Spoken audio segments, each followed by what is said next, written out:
j'ai fait 36 métiers dont je ne veux pas parler parce que ça n'a aucun intérêt et ça n'a fait que me heurter avec ma famille qui n'était pas forcément décidée à me voir suivre cette carrière. Il fait que je suis autodidacte, très bizarrement. Ça aussi, c'est les gens me disent c'est pas possible, tu es prof aux Beaux-Arts. Ben oui, ben. Et donc j'ai lu, j'ai acheté des livres, j'ai regardé, j'ai visité le musée.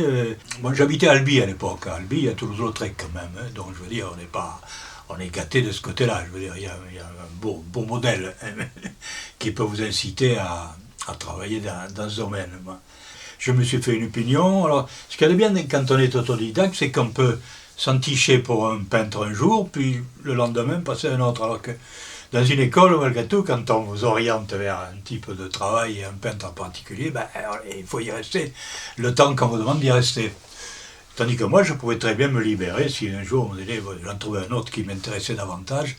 Ce qui fait que j'ai parcouru une histoire de l'art comme ça, un peu en zigzag, mais en choisissant ce qui m'intéressait. Oui, j'ai commencé à faire de la peinture, à Bordeaux d'ailleurs, où j'étais prof pendant quelques années à Blanquefort. Prof de dessin, j'ai commencé par faire de la peinture. Je dis peinture parce que je m'exprimais sur des toiles, mais en réalité il y avait de tout sur de la peinture. C'est-à-dire déjà j'étais un amateur des techniques mixtes que je n'ai fait qu'embellir et amplifier par la suite. Et ces toiles-là, qui sont des toiles noires, la plupart d'ailleurs ce ne sont pas en couleur du tout, m'ont amené progressivement, étant donné que je gravais un dessin dans une couche de colle au préalable, m'a amené ensuite à amener de l'encre de Chine noire et par essuyage retrouver des clairs, des sombres, enfin à composer l'ensemble de la toile. Et à un tel point que je gravais tellement de traits qu'à un moment donné je me disais c'est pas possible, il faut dessiner. Il n'y a plus de raison de continuer à faire des toiles dans cet esprit-là. Alors j'ai commencé à dessiner, c'était dans les années 70, quelque chose comme ça.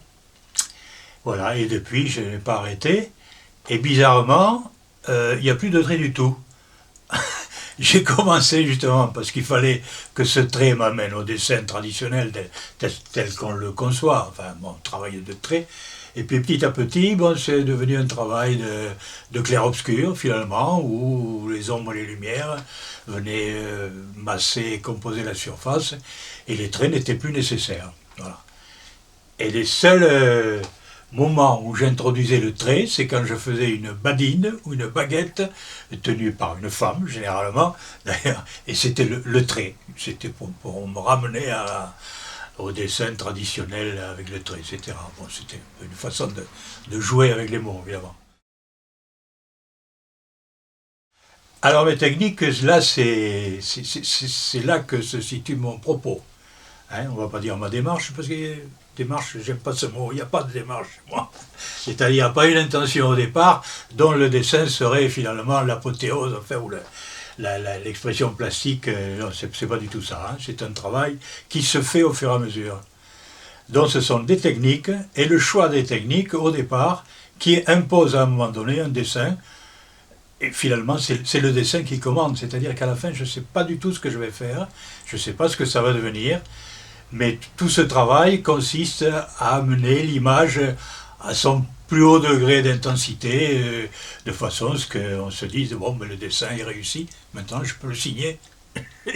il est au point où il me semble intéressant, même si ce n'était pas du tout ce que j'avais envisagé au départ. Voilà comment ça se passe. Mais vous voyez, mes démarches, moi, je laisse ça aux artistes conceptuels. Moi, je ne suis pas conceptuel du tout. Les techniques des crayons à la cire. Alors, les crayons à la cire, ça, quand je dis ça, personne me dit, mais qu'est-ce que c'est, évidemment. Personne ne connaît les crayons à la cire. Je crois être un des rares, peut-être le seul, à travailler avec crayons à la cire. Ce sont des crayons Caran d'Ache, néocolores, qu'on utilise dans les écoles. Hein. Il y a les crayons à la cire, il y a les crayons à l'huile, c'est pareil, ce sont des bâtonnets, un peu comme des pastels, mais c'est à base de cire ou à base d'huile.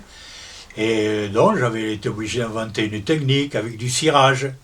Donc il fallait passer d'abord une couche de cirage, puis ensuite ces crayons à la cire, et le fait qu'il y ait le cirage dessous, ça permettait de les diluer avec de l'essence térébenthine, et donc ou avec ou du cirage à nouveau, pour faire établir un clair par exemple, supprimer le crayon à la cire, enfin toute une technique élaborée, et finalement mon plaisir, et plus que mon plaisir, l'aboutissement de ce que je faisais me satisfaisait réellement, quoi. Mais il a fallu l'inventer, et pour tout vous dire, maintenant je ne sais plus le faire. Parce que ça aussi, on invente des techniques à un moment donné, parce qu'il y a une nécessité de renouvellement, et puis à un moment donné, on arrive au bout de quelque chose, et puis c'est terminé, c'est plus... Voilà, et on repart avec autre chose. Voilà. Ou des pâtes sel sec, ou alors du papier préparé, trempé dans de la colle, ou trempé dans de l'acrylique dilué, bon, qui sert de support. Le crayon réagit différemment sur un support trempé dans de l'acrylique, ou au contraire trempé dans de la colle. Enfin, ce sont des expériences finalement, des exercices qu'on accumule et qui font une œuvre. Oh, ben c'est la dernière, le techno-crayon, malgré tout. Hein. Crayon sur papier arche ou papier arche 400 grammes, ça aussi, voilà, encore un truc qui me rend complètement bizarre.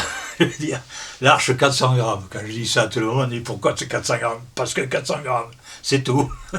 Il n'y a que celui-là qui me permet d'arriver à ce que je souhaite voir apparaître sur la feuille. Bon. Parce que c'est aussi, hein, c'est faire apparaître quelque chose, c'est ça l'essentiel. Hein. Il y a quelque chose qui apparaît et qui en apparaissant est EST.